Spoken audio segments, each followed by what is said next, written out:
மக்கள் அதிகாரம் முன்னெடுத்திருக்கிற பாஜகவை தோற்கடிப்போம், இந்தியாவை ஆதரிப்போம் என்கிற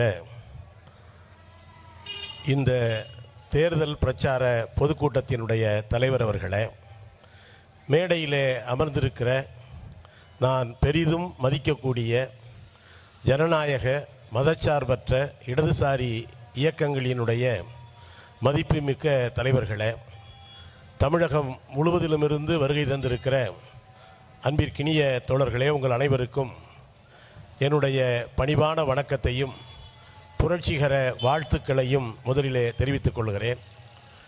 கூட்டத்தினுடைய தலைவர் நேர நெருக்கடியை சுட்டிக்காட்டினார். நிச்சயமாக நேர நெருக்கடியை விட தேச நெருக்கடி இன்றைக்கு அதிகமாக இருக்கிற சூழலில் காலம் கருதி மிகச் சுருக்கமாக, ஏன்னா இந்த ஊரை சேர்ந்தவர் தான் பொதுவாக காலம் பொன் போன்றதுன்னு சொல்லுவாங்க. இந்த ஊரை சேர்ந்தவர் தான் முத்தமிழ் காவலர் கியாபே விஸ்வநாதம் அவர்கள். அவர் சொல்லுவார், காலம் உயிர் போன்றது அப்படிம்பார். இப்போ நான் பேசுகிற 10 நிமிஷம் என் உயிர் மட்டும் இல்லை, உங்கள் உயிரும் சம்மந்தப்பட்டிருக்கு என்கிற உணர்வோடு ஒரு சில செய்திகளை மட்டும் உங்களுடைய மேலான வந்திருக்கிற தோழர்கள் எல்லாம் அன்றாடம் பரப்புரை செய்பவர்கள், அரசியல் விழிப்புணர்வு மிக்கவர்கள், மிகச்சிறந்த களப்போராளிகளாக இருக்கக்கூடிய தோழர்கள். எனவே உங்களுக்கெல்லாம் அனைத்தையும் சொல்லி அதன் பிறகு பேச வேண்டிய அவசியம் இல்லை. இன்றைக்கு மக்கள் அதிகாரம் எடுத்திருக்கிற இந்த மாநாடு என்பது உண்மையிலேயே ஒரு மிக முக்கியமான ஒரு முன்னெடுப்பு என்று நான் கருதுகிறேன். நான் சார்ந்திருக்கக்கூடிய மார்க்சிய கம்யூனிஸ்ட் கட்சியின் சார்பில் இந்த இடதுசாரி ஒற்றுமை மேன்மேலும் வலுப்பட வேண்டும். இன்றைக்கு நாடு சந்திக்கிற நெருக்கடியை நாம் அனைவரும் சேர்ந்து இந்த பாசிசத்தை எதிர்கொள்ள அணிவகுத்து நிற்க வேண்டும் என்கிற வேண்டுகோளை முன்வைத்து, அன்பிற்கினிய தோழர்களே, இங்கே அண்ணன் வேலுச்சாமி அவர்கள் பேசினார்கள். இங்கே அண்ணன் இளங்கோவன், பேராசிரியர் ஜவஹருல்லா போன்ற பேராளுமைகள் எல்லாம் மேடைக்கு வந்த பிறகு நான் வருவது கொஞ்சம் குற்ற உணர்வாக இருக்கிறது. இங்கே தாமுயகாசாவினுடைய நிகழ்வு ஒன்று இன்றைக்கு காலையிலே சென்னையில் நான் காலையிலே முடித்துவிட்டு மதியம் அந்த ரயிலை பிடித்து ஓடோடி வந்தேன். வந்த உடனே தோழர் கோவனுக்கு ஃபோன் பண்ணேன். லேசாக மழையாக இருக்கேன், என்ன செய்கிறது அப்படின்னு. நீ எதாக இருந்தாலும் வந்துட்டு புயலே அடித்தாலும் கூட்டம் நடக்கும் அப்படின்னாரு. அதனால் வேகமாக வந்துட்டேன். தோழர்களே, இன்றைக்கு பாஜகவை பொறுத்தவரை அவர்கள் இப்பொழுது ஒரு மிகப்பெரிய ராமன் எத்தனை ராமனடின்னு சிவாஜி கணேசன் நடித்த ஒரு படம் பார்த்துருப்பீங்க. ஆனால் அந்த படத்திலெல்லாம் வராத ஒரு ராமன் இன்றைக்கி மோடிக்கிட்ட சிக்கியிருக்கிறார். அதான் பாஜக ராமன். அவரை சங்கி ராமனாக மாற்ற முயற்சிக்கிறார்கள். பொதுவாக ஒரு பத்திரிகையை கொடுத்தா என்ன சொல்லுவாங்கன்னா, கட்டாயம் வந்துருங்க அப்படி தான் சொல்லுவாங்க. இவங்க வித்தியாசமானவங்க. பத்திரிகையை கொடுத்துட்டு யாரும் வந்துடாதீங்கன்னு சொல்கிறதுக்கே ஒரு பத்திரிகை அடிச்சிருக்காங்க. வீடு வீடாக பத்திரிகையை கொடுத்துட்டு நீங்கள் யாரும் வந்துடாதீங்க, நம்மளை வர வேண்டாம், நம்ம வர சொன்னாலும் போகிறதில்லை. நான் இந்த மேடையில் நின்று கம்பீரமாக சொல்ல முடியும். எல்லா கட்சிகளுக்கும் அழைப்பு என்று சொன்ன பொழுது மார்க்சிய கம்யூனிஸ்ட் கட்சி உங்களுடைய அழைப்பை நாங்கள் நிராகரிக்கிறோம். இது கோயில் திறப்பு விழா அல்ல, பாபர் மசூதி இடிக்கப்பட்ட இடத்தில் கட்டப்படுகிற இந்த திறப்பு விழாவிற்கு நாங்கள் வரமாட்டோம் என்று கம்பீரமாக அறிவித்தவர்கள் கம்யூனிஸ்டுகள். இப்போ என்ன சொல்கிறாங்க, அத்வானியே வர வேணான்ட்டாங்க, முரளி மனோகர் சோசியை வர வேணான்ட்டாங்க.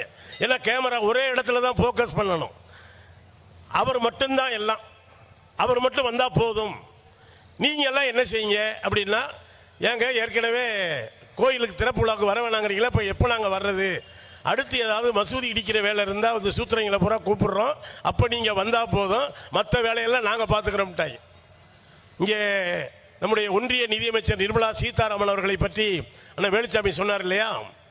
இப்போ பிஜேபி என்ன சொல்கிறாங்கன்னா, ராமருக்கு நாங்கள் கோயில் திறக்கிறப்ப நீங்கள் வீட்டில் விளக்கேற்றுங்க. ஏன்னா இது வரைக்கும் நாங்கள் வீட்டில் விளக்கே ஏற்றினது இல்லையா, நீ சொல்லித்தான் தமிழ்நாட்டில் விளக்கேற்ற போகிறோமா. ஏன்னா இவங்க விளக்கேற்ற அடிக்கடி சொல்கிறாங்க. இதே மாதிரி கொரோனா வந்த பொழுது ஒரு தடவை சொன்னாங்க, ஞாபகம் இருக்கா உங்களுக்கு? அப்போல்லாம் கொரோனா என்னன்னே நமக்கு தெரியாது.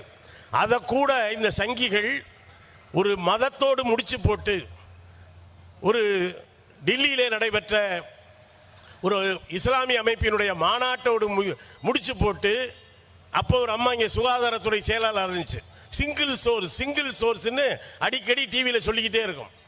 அப்போ நம்முடைய ஒன்றிய நிதியமைச்சர் பாஜக என்ன சொன்னாங்கன்னா, நீங்கள் வீட்டில் விளக்கேற்றுங்க. அது கூட வீட்டில் விளக்கேற்றக்கூடாதான், வீட்டில் லைட்டை பூரா ஆஃப் பண்ணிவிட்டு ஒரே ஒரு விளக்கை மட்டும் மூளையில் ஏற்றி வைங்க.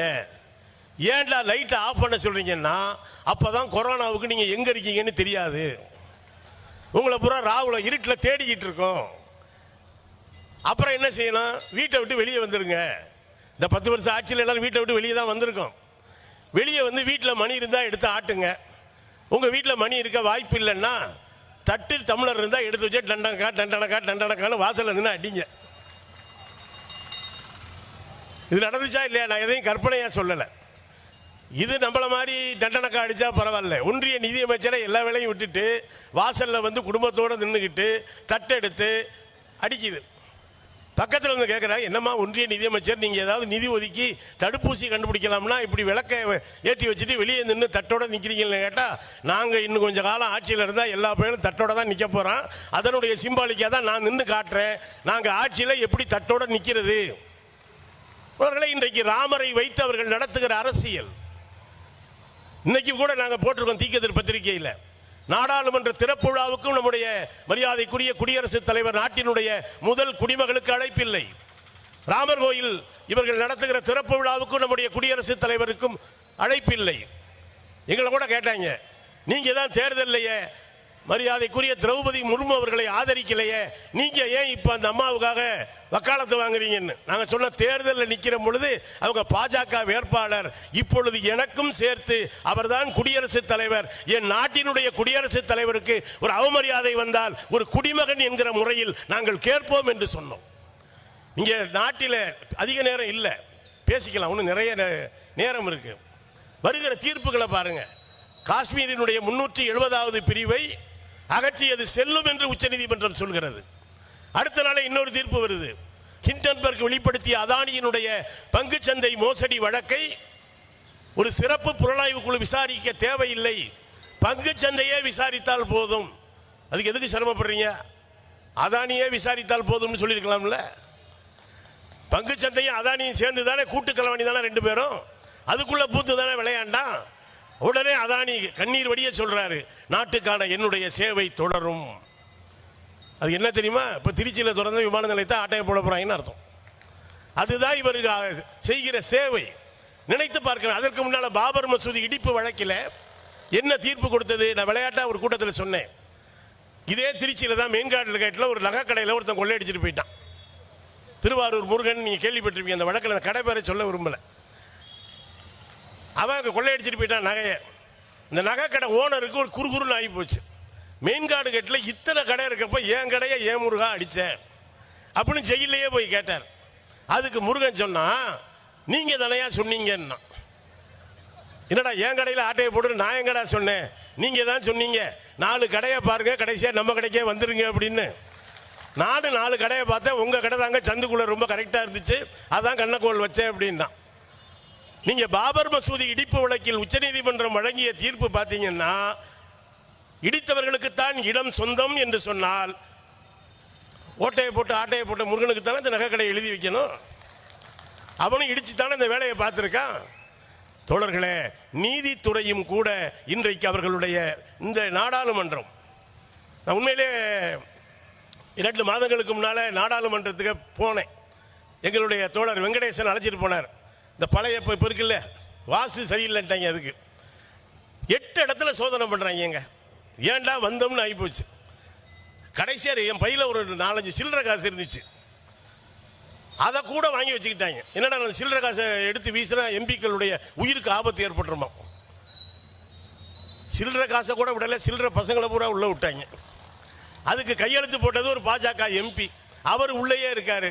என்னையா நடக்குதுன்னு கேட்டதுக்கு, எங்கள் மதுரை பக்கத்தில் என்ன தெரியுமா சொல்லுவாங்க, இந்த வாழைப்பழமெல்லாம் சரியாக பழுக்கலைன்னா புகை போடுவாங்க, கேள்விப்பட்டிருக்கீங்களா? அது மாதிரி ஜனநாயகத்தை பழுக்க வைக்கிறதுக்கு புகை போட்டிருக்காங்க. ஜனநாயகம் நல்லா பழுக்கணும் அப்படின்னு சொல்லி புகை போட்டிருக்காங்க. யோசித்து பார்த்தால் நண்பர்களே, இன்றைக்கி நடந்து கொண்டிருப்பது தேர்தல் ஆணையரை இனிமேல் அவரே போட்டுக்குவார். தபால் துறை மசோதா எல்லா எம்பிக்களையும் வெளியே அனுப்பிவிட்டு இன்னைக்கு நாடாளுமன்ற ஜனநாயகம், மக்கள் அதிகாரம் அமைப்பு என்பது இந்த தேர்தலில் மக்களுடைய கைக்கு நாம் அதிகாரம் வந்துவிடும் என்று நினைக்கவில்லை. ஆனால் இருக்கிற குறைந்தபட்ச ஜனநாயகத்தையும் கூட பாதுகாக்க வேண்டிய மிகப்பெரிய அவசியம் இருக்கிறது. இப்போ தொலைக்காட்சி விவாதங்களுக்கு போகிற பொழுது ஒரு நண்பர் என்கிட்ட கேட்டார், என்னையா இந்தியாவில் கம்யூனிஸ்ட் இயக்கம் ஆரம்பித்து இவ்வளவு காலமாகுது, ஆனால் கிட்டத்தட்ட சமகாலத்தில் தான் இங்கே RSS இந்து மகா சபை எல்லாம் ஆரம்பிச்சது, அவங்க வளர்ந்து அதிகாரத்துக்கு போயிட்டாங்க, நீங்கள் இன்னமும் தெருமுனையில் தானே உண்டியல் அடிச்சுக்கிட்டு இருக்கீங்க அப்படின்னாப்புல. நான் கூட சொன்னேன், ஐயா நாங்கள் கடவுள் மாதிரி எப்படின்னு. ஏன் அப்படின்னாரு, கடவுளும் உண்டியல் வச்சுருக்காரு, கம்யூனிஸ்ட்டும் உண்டியல் வச்சுருக்காங்க. அதில் 2 விஷயம், கடவுளுக்கும் அந்த உண்டியலில் வர்ற காசை எடுத்துக்கல, நாங்களும் அந்த உண்டியலில் வர்ற காசை எடுத்துக்கிறது இல்லை. நீங்கள் இப்போ பால் சாப்பிட்டோம்னு வைங்களேன், உடனே அது ஒன்று வேலை, அது உள்ளுக்குள்ளே போய் வேலை செய்யும், ஆனால் தெரியாது. கம்யூனிஸ்டுகளுடைய பொது உடைமை இயக்கம், இடதுசாரி இயக்கம் என்பது அப்படித்தான். ஆனால் பால் டாயில் குடித்தா உடனே தெரியும், அடுத்த நிமிஷம் கொண்டு போயிடலாம் மகாத்மா காந்தி மருத்துவமனைக்கு. அதனால உடனே வேலை செய்கிற பால் டாயில் தான் பாலை விட சிறந்தது என்கிற முடிவுக்கு எந்த முட்டாளும் வரமாட்டான். பொது உடைமை இயக்கம் என்பது பாலை போல இந்த சமூகத்தை வலிமை ஊட்டக்கூடியது. இந்த RSS, இந்த இந்து மகாசபை, இந்த இந்துத்துவ கூட்டம் என்பது பால் டாயில போல உடனுக்குடன் வேலை செய்வது. அந்த விஷ முறிப்புக்காகத்தான் மக்கள் அதிகாரம் இந்த மாநாட்டை முன்னெடுத்திருக்கிறது. உண்மையிலேயே தோழர்கள், இந்த இவ்வளவு பெரிய ஆபத்து வரும் என்று தெரிவதற்கு முன்னாலேயே அன்றைக்கு தோழர் கோவன் உள்ளிட்டவர்கள் நெருங்குதடா இருள் நெருங்குதடா என்று 15-20 ஆண்டுகளுக்கு முன்னாலேயே நம்ம எச்சரித்தார்கள். அந்த எச்சரிக்கையை இந்த தேசம் முழுமையாக உள்வாங்கி கொண்டிருந்தால் இன்னும் சில சேதங்களை நாம் தவிர்த்திருக்க முடியும். தோழர்களே, நமக்குள் அண்ணன் வேலுச்சாமி சொன்னார், வேறுபாடுகள் இருக்கும், நிச்சயமாக இருக்கும். ஆனால் தோழர்களே, முதலிலே இந்த ஜனநாயகத்தை பாதுகாத்தால்தான் அடுத்தது நாம் விரும்புகிற மாற்றங்களை நோக்கி செல்ல முடியும். அதற்காகத்தான் மார்க்சிய, அம்பேத்கரிய, பெரியாரிய எல்லா இயக்கங்களும் கைகோர்த்து நிற்க வேண்டிய நேரம் இது. எல்லா இயக்கங்களும், எல்லா அரசியல் இயக்கங்களும் தமிழ்நாட்டை பொறுத்தவரையில் அவர்களுக்கு ரொம்ப கோபம் வருது. ஏன்னா தமிழ்நாடு அவங்களால புரிஞ்சிக்கவே முடியல. தமிழ்நாடு ரொம்ப மேம்பட்ட ஒரு மாநிலம், பண்பட்ட மாநிலம், பக்குவப்பட்ட மாநிலம். ஒரு செய்தியை சொல்லி நான் நிறைவு செய்கிறேன். இதே நம்ம பெரிய வெள்ளம், அதுக்கு காசு தரலங்கிறது வேற விஷயம். தூத்துக்குடியை சுற்றி பார்க்க போகிறேன்னா நிர்மலா சீதாராமன் வெள்ளத்தை பார்க்கல, கோயில் எப்படி இருக்குன்னு பார்க்குது. அங்கே ஒரு பக்தர்கிட்ட சொல்லுது, நீங்கள் உண்டியலில் காசை போடாத, தட்டில் போட்டுருங்க அப்படின்னு. அந்த அம்மாவை பொறுத்த வரைக்கும் நாட்டோட காசை பூரா அதானி தட்டில் போட்டுறணும், கோயிலில் இருக்க காசை பூரா அர்ச்சகர் தட்டில் போட்டுறணும். எதுவும் ப்ராப்பராக நடக்கக்கூடாது.